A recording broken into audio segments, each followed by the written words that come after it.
Hi అండి, నేను మీ దుర్గా. ఎలా ఉన్నారు? బాగున్నారా?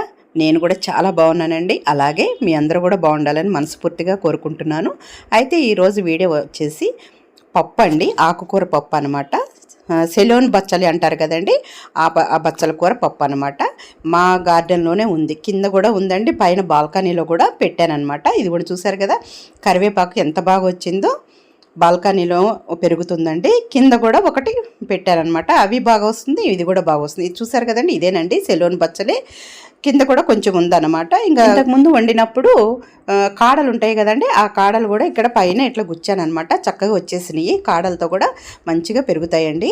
అది కొంచెం పచ్చగా బాగా వచ్చినాయి కదా అని ఈ ఆకుకూరతో పప్పు చేస్తున్నానండి. సెలోన్ బచ్చలి పప్పు అనమాట. చాలా బాగుంటుంది.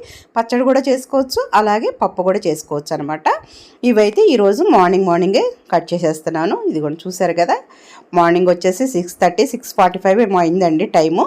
చూసారు కదా, ఇదిగోండి చాలా చక్కగా వచ్చిందనమాట. దీనికి లైట్ పింక్ కలర్ ఫ్లవర్స్ వస్తాయండి. ఎవరికైనా తెలిసే ఉండొచ్చు, నాకు తెలిసి. కొంతమందికి అయితే ఐడియా లేకపోవచ్చు. ఈ ఆకుకూర చాలా బాగుంటుంది అనమాట.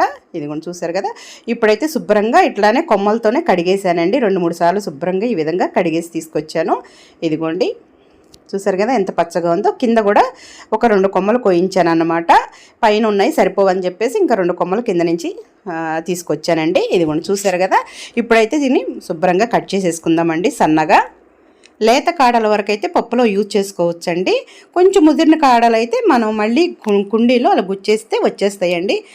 చాలా త్వరగా వస్తాయి అన్నమాట. ఏం పెద్ద దీనికి ఎక్కువ హైరాణ పడని అవసరం లేదు. ఈ ఆకుకూరకి చక్కగా కుండీలో ఇట్లా గుచ్చేసినా వచ్చేస్తుంది అనమాట. ఇక్కడ చూసారు కదండి, ఇదిగోండి ఇలా లేతగా ఉంటే కనుక నేను వేస్తున్నాను. కొంచెం ముదిరి మాత్రం తీసేస్తున్నానండి. మళ్ళీ అవి మొక్కలుగా మళ్ళీ నాటుకుంటాను అనమాట. ఇదిగోండి చూసారు కదా, ఇది మన పాలకూర పప్పు ఎట్లా చేస్తామండి, పాలకూర పప్పు అట్లాగే చుక్కకూర పప్పు ఎలా చేస్తామో సేమ్ అట్లానే చేసుకోవాలండి. ఈ పప్పు అయితే చాలా బాగుంటుంది అనమాట. ఇంతకుముందు కూడా వీడియో పెట్టినట్టే ఉన్నానండి, ఒక 1 ఇయర్ కిందట కూడా ఏమో పెట్టినట్టున్నా, నాకు గుర్తులేదు. అయినా సరే చాలా రోజులు అయిందని చెప్పేసి ఈరోజు మళ్ళీ వీడియో తీస్తున్నాను అనమాట. ఇదిగోండి చూసారు కదండి, ఇది కొంచెం ముదిరినట్టు అనిపిస్తున్నాయండి. అందుకనే కొంచెం అదే ఆకులు తీసేసి కాడలని పక్కకు పెడుతున్నాను అనమాట. ఇదిగోండి కొంచెం ముదిరినట్టు అనిపించినాయి. ఇదిగోండి చూసారు కదా, ఈ కాడలే మనం నాటుకోవచ్చు అనమాట. ఈ ఆకుకూర చెట్టు అనేది నాకు 1.5-2 ఇయర్స్ కిందట మా ఫ్రెండ్ ఇచ్చిందండి. కొన్ని అయితే కాడాలతో ఇచ్చింది, కొన్ని అయితే మొక్కలుగానే ఇచ్చింది అనమాట. వాళ్ళ దగ్గర చాలా ఉన్నాయి. అప్పటి నుంచి కూడా చక్కగా నాటుకున్నాయి. నేను మంత్లీలో ఒక 2-3 టైమ్స్ అయితే నేను వాడుకుంటూ ఉంటానండి, లేదంటే ఎవరికైనా ఇస్తూ ఉంటాను కూడా.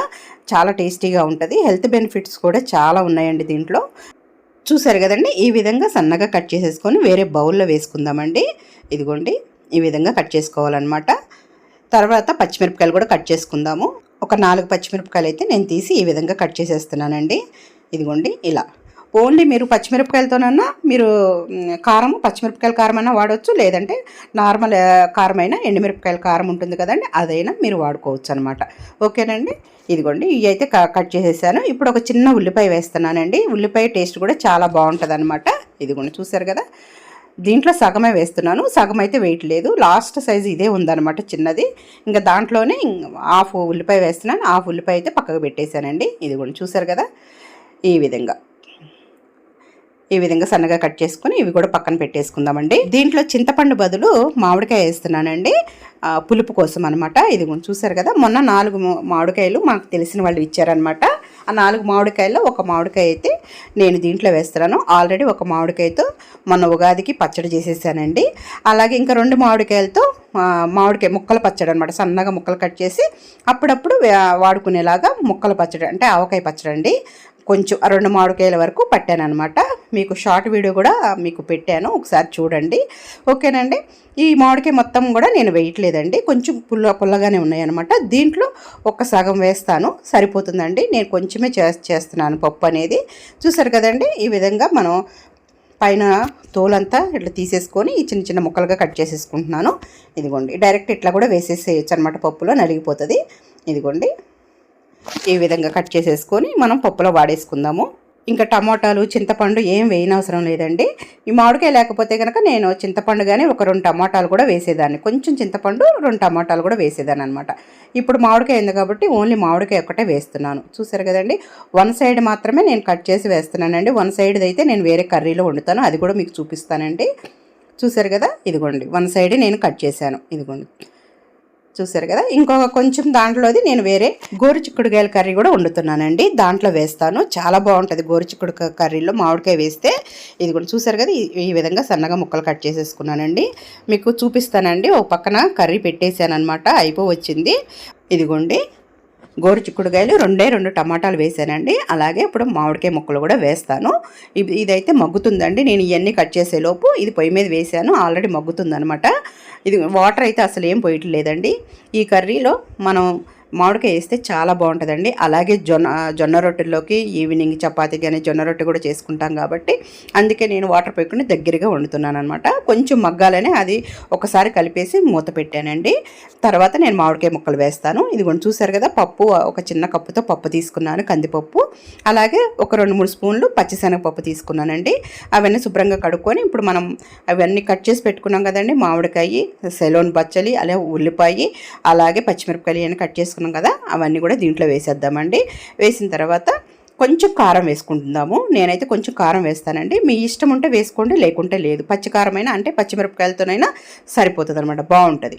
నేనైతే కొంచెం 4 పచ్చిమిరపకాయలు వేసాను కాబట్టి కొంచెం కారం యాడ్ చేస్తున్నానండి. ఒక 2 స్పూన్లు కారం వేసాను. మా కారం అనేది ఘాటు తక్కువ ఉంటుందండి, ఎందుకంటే ఇది మసాలా కారం కాబట్టి కొంచెం ఘాటు తక్కువ ఉంటుంది. 2 స్పూన్లు వేసాను. అలాగే ఒక 1/2 స్పూను పసుపు వేసానండి. కొంచెం ఆయిల్ వేద్దాం, 1 స్పూన్ ఆయిల్ వేస్తే మెత్తగా చక్కగా ఉడుకుద్దండి, పొంగదనమాట పప్పు అనేది. అందుకని 1 స్పూను ఆయిల్ యాడ్ చేస్తున్నాను. ఇప్పుడు చూసారు కదా, ఇప్పుడు మూత పెట్టేసి ఒక 2-3 విజిల్స్ వస్తే సరిపోతుందండి. మీ కుక్కర్ బట్టి మీకు ఒక్కొక్కరికైతే 2 విజిల్స్కి ఉడికిపోతుంది. మాకైతే 3-4 రావాలండి. ఇప్పుడైతే నేను మూత పెట్టేశాను కాబట్టి నేను స్టవ్ మీద పెట్టేసేసి విజిల్ పెట్టేస్తున్నానండి. ఇదిగోండి ఇక్కడ చూసారు కదా, ఒక పక్కనేమో కర్రీ అవుతుంది ఒక చిన్న కుక్కర్లో, పక్కనైతే నేను కాఫీ టీకి బదులుగా మార్నింగే నేను ధనియాలు, జీలకర్ర, మెంతులు ఇలా ఉంటాయి కదండి, అవి 1 గ్లాసు వాటర్లో వేసి బాయిల్ చేసి 1/2 గ్లాస్ అయ్యేంత వరకు మరిగించుకొని ఇట్లా తాగుతానండి. ఒక్కొక్కసారి ఇలా ఇది తాగుతాను, ఇంకొకసారి అయితే మునగాకు మనం మంచిగా 1 గ్లాస్ నీళ్ళకి 1/2 గ్లాస్ అయ్యేంత వరకు కూడా మునగాకు వేసి అది కూడా నేను తాగుతాను అనమాట. ఒక టీ కాఫీ బదులు ఇలా మార్నింగే తాగుతానండి. ఇది కూడా చూసారు కదండి, ఇవన్నీ కూడా వెయిట్ లాస్ కోసం. అలాగే మునగాకు వచ్చేసి నాకు మెయిన్ నొప్పులకు బాగా పనిచేస్తుందండి. అలాగే మునగాకు లేతది ఉంటే కనుక తాలింపులో కరివేపాకు బదులు కూడా వేయొచ్చు అనమాట. నేను కొన్ని రోజులు వీడియోలో మీకు చూపించాను వేసి. ఇప్పుడు మునగాకు అనేది తొందరగా దొరకట్లేదండి నాకు, మరీ చెట్టు పైకి వెళ్ళిపోయింది అనమాట, కోయటానికి ఇబ్బందిగా ఉందని చెప్పేసి అది మీకు చూపించట్లేదు. కానీ మనం తాలింపుల్లో మనం కరివేపాకు బదులుగా మునగాకు కూడా మనం రోజు యాడ్ చేసుకుంటే కనుక హెల్త్కి చాలా మంచిదండి. నొప్పులకైతే నేను ఎక్స్పీరియన్స్ అయ్యాను కాబట్టి మీకు చెప్తున్నానండి, చాలా బాగా పనిచేస్తుంది అనమాట మునగాకు. చూసారు కదండి, ఇది కర్రీ కూడా అయిపోయిందనమాట. సిమ్లో పెట్టేసేసి 1 విజిలే రానిచ్చానండి. ఈ గ్యాప్లోనే నేను మామిడికాయ ముక్కలు చిన్నగా కట్ చేసుకొని దాంట్లో వేసేసి సిమ్లో పెట్టేసేసి 1 విజిలే రానిచ్చానండి. ఏ వాటర్ నేను యాడ్ చేయలేదనమాట గోరుచిక్కుల్లో. అలాగే గోరుచిక్కుళ్ళు కూడా నేను ఉడకపెట్టలేదు, చక్కగా మగ్గిపోయింది. చూసారు కదండి మీరు, ఇది జొన్న రొట్టెలో కానీ చపాతీలో కానీ చాలా బాగుంటుంది. ఇది కూడా చూసారు కదా, ఒక 3-4 విజిల్స్ అయితే వచ్చేసి పప్పు కూడా అయిపోయిందనమాట. ఇప్పుడు కొంచెం గల్లుప్పు వేస్తున్నాను. ఇదిగోండి చూసారు కదా, మీ టేస్ట్ తగ్గట్టు మీరు వేసుకొని ఇలా మెదిపేసుకోండి. ఇదిగోండి ఈ విధంగా మెదిపేసుకుంటే తాలింపు కూడా పెట్టేసేసుకోవచ్చండి. ఇక్కడ చూసారు కదా, నలిగిపోయిందనమాట పప్పు. ఇదిగోండి మీకు ఒకసారి గరిటతో చూపిస్తాను. ఇదిగోండి చూసారుగా, మీకు ఎంత థిక్నెస్ కావాలో మీరు ఇక్కడే చూసుకోండి. ఇంకా కొంచెం పల్చగా కావాలంటే కొంచెం వాటర్ యాడ్ చేసుకోండి, ఓకేనా. నాకైతే ఇలా అయితే సరిపోతుంది అనమాట. ఇప్పుడు తాలింపు కోసం ఒక చిన్న బాండీ పెట్టేశానండి, కళాయి పెట్టేశాను. కొంచెం ఒక 2 స్పూన్లు ఆయిల్ వేసానండి. అలాగే తాలింపు దినుసులు ఒక 2 స్పూన్లు వేసాను. ఇదిగోండి చూసారు కదా, అలాగే వెల్లుల్లి రెబ్బలండి కచ్చిపిచ్చిగా దంచి వేసేసాను. అలాగే 2 ఎండుమిరపకాయలు ఇట్లా ముక్కలుగా చేసి ఇది చూసారు కదా వేసాను. కలిపేసుకున్న తర్వాత కొంచెం ఇంగువ, కరివేపాకు కూడా యాడ్ చేశానండి. చూసారు కదా, కొంచెం ఫ్రై అయిపోయిన తర్వాత స్టవ్ ఆఫ్ చేసేసుకొని ఈ తాలింపు అంతా కూడా మనం పప్పులో వేసేసుకుందాము. ఇదిగోండి చూసారు కదా, మంచిగా ఫ్రై అయిపోయింది. ఇప్పుడు పప్పులో వేసేసుకొని ఇదిగోండి కొంచెం మనకి కళాయిలో కూడా ఉందన్నమాట తాలింపు, అందుకనే 2 గరిటెలు అట్లా వేసి అది కూడా వేసేసి మూత పెట్టేశానండి. ఈ తాలింపు ఫ్లేవర్ అనేది మూత పెట్టేస్తే ఆ ఫ్లేవర్ అనేది పప్పుకు బాగా పడుతుంది అనమాట. చూసారు కదా, పప్పు అయిపోయింది, అలాగే కర్రీ కూడా అయిపోయింది. ఇదిగోండి మామిడికాయ ముక్కలు ఇది మిగిలింది అనమాట ఒక కాయలో. చూసారు కదా, ఇది కూడా మనం వేస్ట్ ఎందుకు చేయటం అండి అని పచ్చడి చేసేస్తున్నానండి. ఇదిగోండి ఒక 2-3 పచ్చిమిరపకాయలు ఇట్లా కట్ చేసి వేసుకున్నాను, కొంచెం ఘాటు తక్కువ ఉన్నాయి అనమాట. అలాగే ఒక గుప్పెడు పుదీనా వేస్తున్నానండి. అలాగే కరివేపాకు కూడా వేసేసుకుందాం కొంచెం మగ్గిన తర్వాత. ఇదిగోండి, కరివేపాకు కూడా మన వంటల్లో ఎక్కువ వాడుకుంటే చాలా మంచిదండి. చూసారు కదా, కరివేపాకు కూడా వేసాను. ఇది కొంచెం మగ్గిన తర్వాత చల్లగా అయిన తర్వాత మనం జార్లో వేసేసుకుందామండి. ఈ లోపైతే ఇదిగోండి చూసారు కదా, మామిడికాయ ముక్కలు సన్నగా కట్ చేసేసుకున్నాను. ఇదేనండి ఒక కాయలో మిగిలింది. ఇదిగోండి కొబ్బరి ఉందనమాట ఇంట్లో, కొబ్బరి కూడా వేసేస్తున్నాను చిన్న చిన్న ముక్కలుగా కట్ చేసి. మనం ఆల్రెడీ ఫ్రై చేసి పెట్టుకున్నాం కదండి పచ్చిమిరపకాయలు, పుదీనా, కరివేపాకు, అవి కూడా వేసేస్తున్నాను. చల్లగా అయిపోయిందనమాట. అలాగే మీ టేస్ట్ తగ్గట్టు మీరు సాల్ట్ వేసుకోండి. నేను ఇక్కడ గల్లుప్పు ఎక్కువ వాడతానండి. గల్లుప్పు అలాగే జీలకర్ర, 2 వెల్లుల్లి రెబ్బలు వేస్తున్నానండి. ఇక్కడ చూసారు కదా, ఇంకా అంతేనండి, మీరు ఏమి వేయనవసరం లేదు. కొంచెం వాటర్ పోసుకుంటూ, అంటే ఒక 2-3 స్పూన్ల వరకే వాటర్ పడుతుందనమాట, ఎక్కువ పడదు. చూసారు కదండి, ఇట్లా మెత్తగా మనం గ్రైండింగ్ చేసేసుకుంటామే. ఇదిగోండి చూసారు కదా, దీనికి తాలింపు కూడా అవసరం లేదు. మీకు కావాలంటే మీరు తాలింపు పెట్టుకోండి, లేకుంటే లేదు. కొబ్బరి కూడా మంచి టేస్ట్ ఉందండి. పచ్చడి అయితే చాలా చాలా బాగా వచ్చిందనమాట. కొబ్బరిలో కూడా కమ్మదనం ఉంది కాబట్టి టేస్ట్ ఇంకా బాగుంది. కరెక్ట్గా మామిడికాయ కూడా సరిపోయిందండి పులుపు. ఇప్పుడైతే నేను తాలింపు ఏమి పెట్టట్లేదు అనమాట. మీ ఇష్టం ఉంటే మీరు పెట్టుకోండి. చూసారు కదండి, టేస్ట్ అయితే 3 కూడా చాలా బాగున్నాయి అనమాట. ఇదిగోండి చూసారు కదా, చిక్కుడుకాయ కర్రీలో మామిడికాయ వేసాను, 2 టమాటాలు వేసానండి. టేస్ట్ మాత్రం సూపర్గా ఉందనమాట. ఎక్కువ మసాలాలు మనం యాడ్ చేయకూడదు. మనం ఏ ఫ్లేవర్కి ఆ ఫ్లేవర్ మనకి తెలియాలన్నమాట. చూసారు కదండి, ఇదేనండి ఈరోజు వీడియో. ఎలా ఉంది, మీకు నచ్చిందా? మీకు నచ్చినట్టయితే నా ఛానల్ని సబ్స్క్రైబ్ చేసుకోండి, లైక్ చేయండి, షేర్ చేయండి. అలాగే మీ ఫ్రెండ్స్